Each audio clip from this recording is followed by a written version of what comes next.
Assalamualaikum warahmatullahi wabarakatuh. Selamat pagi anak-anak. Untuk mengawali kegiatan belajar kita pada pagi hari ini, kita berdoa terlebih dahulu ya. Ibu akan memimpin untuk berdoa pagi ini. Ayo siap-siap, berdoa mulai. Berdoa selesai. Nah, bagaimana kabarnya anak-anak pagi hari ini? Sehat semua?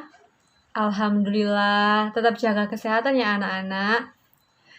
Untuk pagi hari ini, kita akan mempelajari tentang sumber energi yang ada di bumi. Ada yang tahu contoh sumber energi yang ada di bumi itu apa saja? Oh, Intan tahu apa Intan? Ya, betul, matahari. Selain matahari ada yang tahu lagi? Air, oh iya, betul, air. Selain itu ada angin, matahari, air, dan lain sebagainya. Nah, pada pagi hari ini kita akan mempelajari mengenai materi tersebut. Yang pertama yaitu energi alternatif. Energi alternatif digunakan untuk menggantikan energi yang tak terbarukan karena seiring dengan perkembangan zaman, apabila energi tak terbarukan digunakan secara terus-menerus maka akan habis. Nah, di sini contoh sumber energi alternatif yaitu yang sudah tadi anak-anak sebutkan, ada matahari, air, panas bumi, gelombang air laut, dan bahan bakar bio. Kemudian selanjutnya ada macam-macam sumber energi alternatif.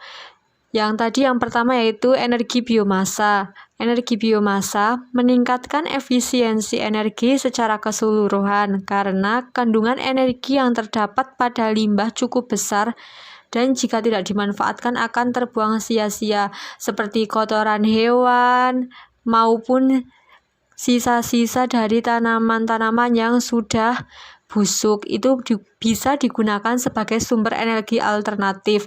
Yang kedua yaitu energi gelombang laut. Nah, kita ketahui bahwa air adalah sumber energi yang besar juga karena di Indonesia banyak sumber perairan. Salah satunya yaitu gelombang laut. Gelombang laut dapat dijadikan sebagai sumber energi alternatif yang ramah lingkungan. Dalam memanfaatkan gelombang ini membutuhkan anggaran yang cukup besar untuk membangun reaktornya. Selain itu juga kecepatan ombak yang tidak stabil juga menjadi salah satu kendala. Selanjutnya yang ketiga ada energi matahari. Nah, energi matahari telah kita ketahui sangat banyak manfaatnya untuk bumi kita ini. Salah satunya untuk menjemur pakaian, mengeringkan hasil laut oleh nelayan. Nah, matahari termasuk energi yang tak terbatas sehingga bisa digunakan sebagai sumber energi alternatif. Kemudian yang keempat ada energi angin. Angin merupakan salah satu energi alternatif yang ramah lingkungan dan mudah didapatkan karena kita setiap hari berpapasan dengan angin tanpa kita sadari. Yang kelima yaitu energi panas bumi. Indonesia menjadi negara terbesar kedua penghasil listrik energi panas bumi di dunia. Sehingga apabila energi panas bumi tidak dimanfaatkan dengan baik, maka kita tidak dapat menciptakan sumber energi alternatif yang mudah didapatkan. Yang keenam ada energi etanol. Energi etanol merupakan bahan bakar yang bebas berbasis alkohol dari fermentasi tanaman seperti jagung dan gandum. Bahan bakar ini dapat dicampur dengan bensin untuk meningkatkan kadar oktan dan kualitas emisi. Nah, sampai sini apakah ada yang ingin ditanyakan terlebih dahulu dari materi yang sudah tadi Ibu sampaikan? Apabila ada yang ingin ditanyakan, silahkan ditanyakan terlebih dahulu sebelum Ibu lanjutkan ke materi selanjutnya. Jika tidak ada, maka akan Ibu lanjutkan ke materi selanjutnya, yaitu perubahan bentuk energi. Sebelum kita mengetahui apa saja perubahan bentuk energi, maka kita terlebih dahulu mengetahui bentuk-bentuk energi itu apa saja. Yang pertama ada energi kinetik, energi panas, energi mekanik, energi listrik, energi magnet, energi elastis, energi kimia, energi nuklir, dan energi yang lainnya. Nah, Ibu lanjut ke perubahan energi.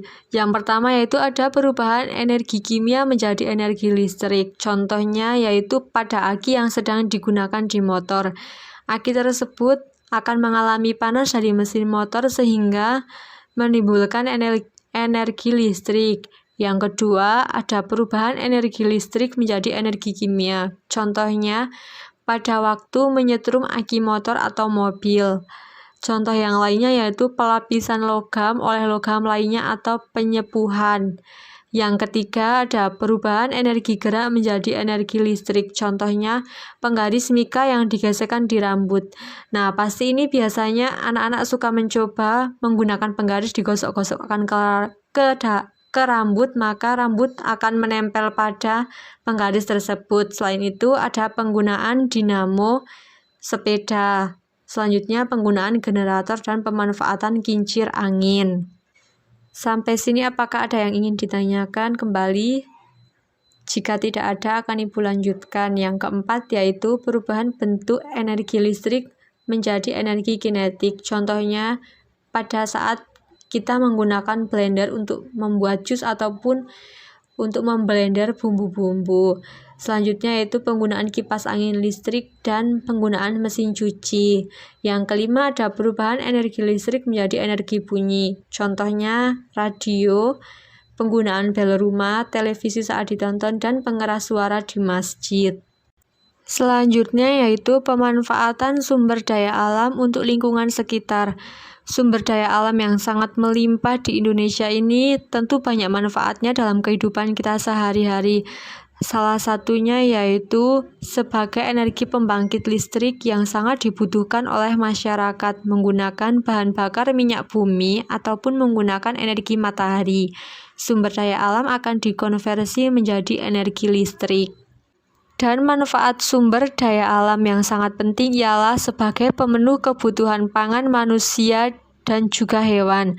Sumber daya alam yang berasal dari hewan dan tumbuhan merupakan sumber daya utama untuk memenuhi kebutuhan pangan. Sumber daya alam yang ada di bumi merupakan sumber daya alam yang sangat penting untuk menunjang kebutuhan hidup manusia.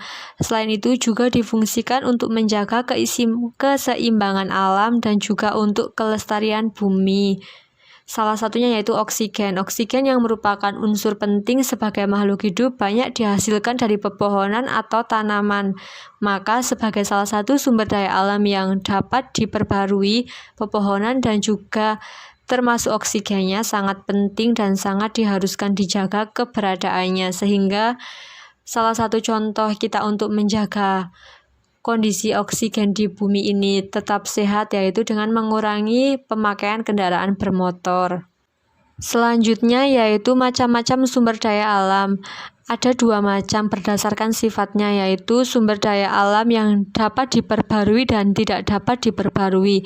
Sumber daya alam yang tidak dapat diperbarui merupakan sumber daya alam yang habis pakai, sehingga apabila sudah habis, maka keberadaannya sudah musnah ataupun punah, sehingga tidak ada lagi di muka bumi ini. Sedangkan sumber daya alam yang dapat diperbarui, sumber daya alam tersebut tidak akan habis meskipun kita gunakan secara terus-menerus, seperti tadi contohnya matahari. Apakah ada pertanyaan untuk materi yang telah kita bahas pada pagi hari ini? Jika tidak ada, mari kita ingat kembali apa saja materi yang telah kita pelajari pada pagi hari ini. Yang pertama ada apa, Intan? Ya, betul, sumber energi alternatif. Contohnya tadi apa saja sumber energi alternatif itu, Afifah? Ada angin, betul, air, panas matahari, energi biomasa, ya betul sekali.